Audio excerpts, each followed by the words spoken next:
do we get him?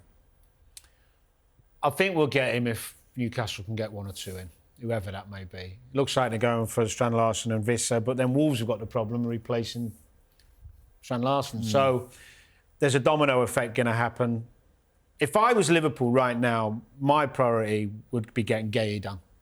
Okay. Get that done, because irrelevant of what Canati decides to do or not do, what you've got with Guéhi is someone who knows the Prem, quick, strong, calm, good footballer, play with both feet.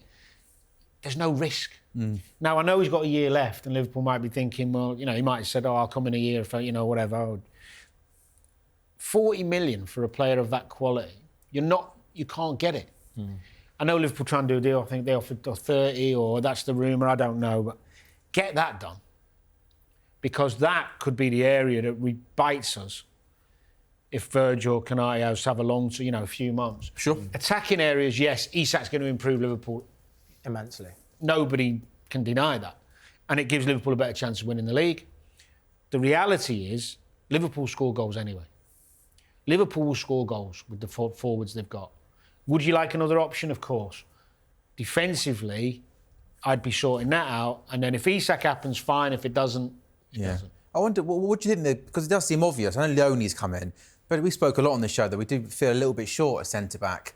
There's some rumours that maybe Guéhi doesn't want to join in the World Cup year. He maybe thinks that he might not be first-choice centre-back. Do you think that's maybe what the hold-up is? The player maybe almost wants to wait until I just simply think it's, you know, agreeing the right package to let him go. I would say Guéhi believes in himself, that if he comes to Liverpool, he will find his way in that starting 11. Well, Liverpool will play 60 games this season, so he's going to play 20, 30. There you go. Yeah, there's going to be definitely a lot of game time for him. And on the back of the way Canati is playing, if he continues on that form, then he will you know, get his chance sooner rather than later. One aspect I was going to ask you, actually, I don't know what you think about this, is if you play the majority of your time in one position, a bit like a winger going on the other side, but Guéhi played on the left side centre-half for so long, where Virgil played. And the irony is, he's actually right-footed. Guéhi's left foot's good, but he's right-footed, isn't he?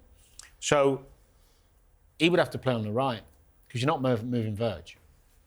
I don't think he'd mind, because he's so talented. And at Palace, he does play in a 3, so he's in different areas of the pitch. Could you not say, because Virgil is so good and the best defender in the world, would Virgil not be more comfortable moving over to right centre-back? I don't think because he's so good, though, you'd almost expect him to be as good at right centre-back. You don't move Virg because that position is locked and he's being such a colossal for us in that. You don't change it. If it's not broke, you don't fix it.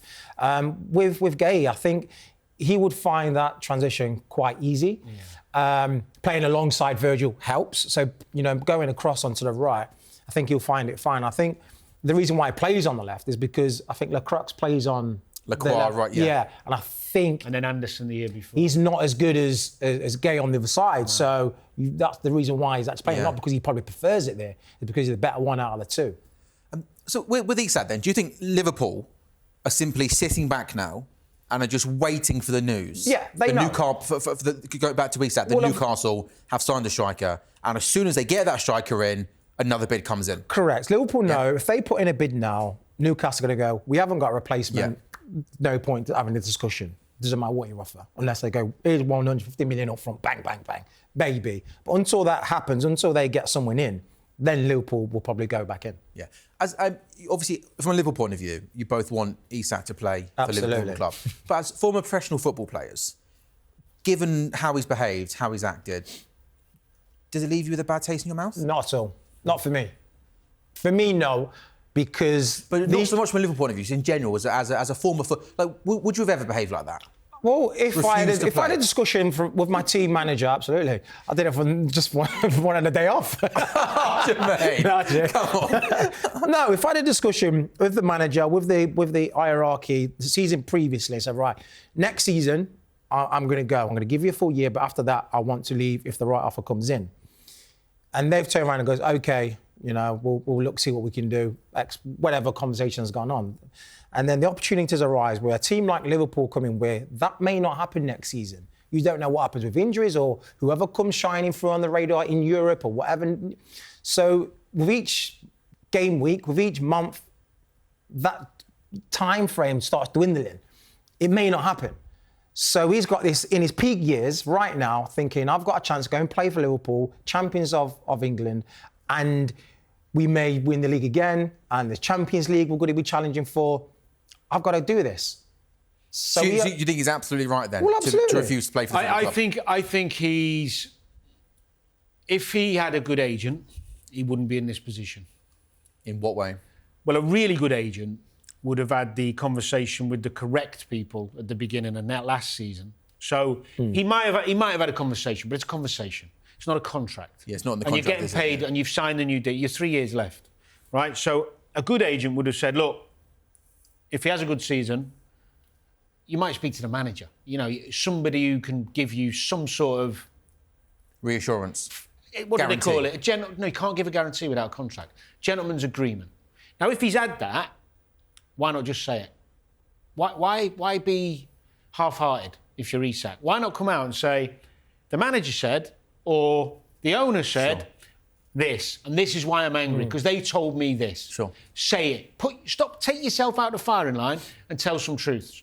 Right? I think it was a flippant conversation that maybe's been rolled into something because he's under contract. The reality is he's worth what Newcastle think he is. So I think now he's been put in a position where he feels this is the only way to get out. Also remember, when you're in your 20s, you're being advised by your brother, your dad, your agent, your financial advisor, whoever it may be. You don't know necessarily the right way to deal with this. So he's been told at every part of this, right, if you do this, if you do that. What I think he should have done was when the season finished and he's gone to Newcastle and said, look, I really want to leave. You can say to the fans, look, I've had an amazing time. I want to play a bigger club. I want to win this. I want to do that. However you word it, you can be clever with your wording. And that's my wish. Just be honest, basically. Then, after you've put your wish out there, walk in the door, transfer request. Okay. How many players? You've got to put... Why isn't he putting a transfer request? The reason he hasn't, because Newcastle will owe him some money if they sell him, and the agent said, don't put in a transfer request. You're going to get bundles if you leave anyway. Put in a transfer request, say you want to leave with the right statement early in the summer. You've set, then if it doesn't...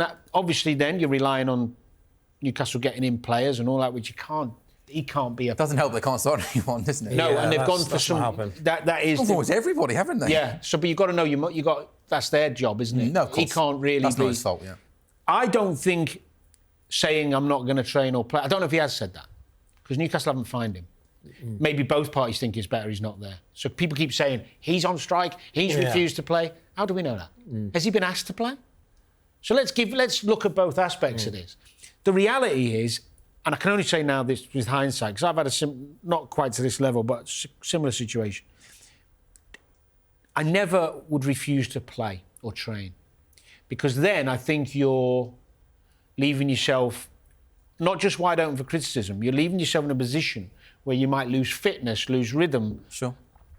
And you're going to lose the fans if you have to stay. So he could have trained with the group while still being firm that I don't want to be here. The lads don't mind. The lads like him. Players don't... There's a bit of a myth going around that players, they won't have Isak back.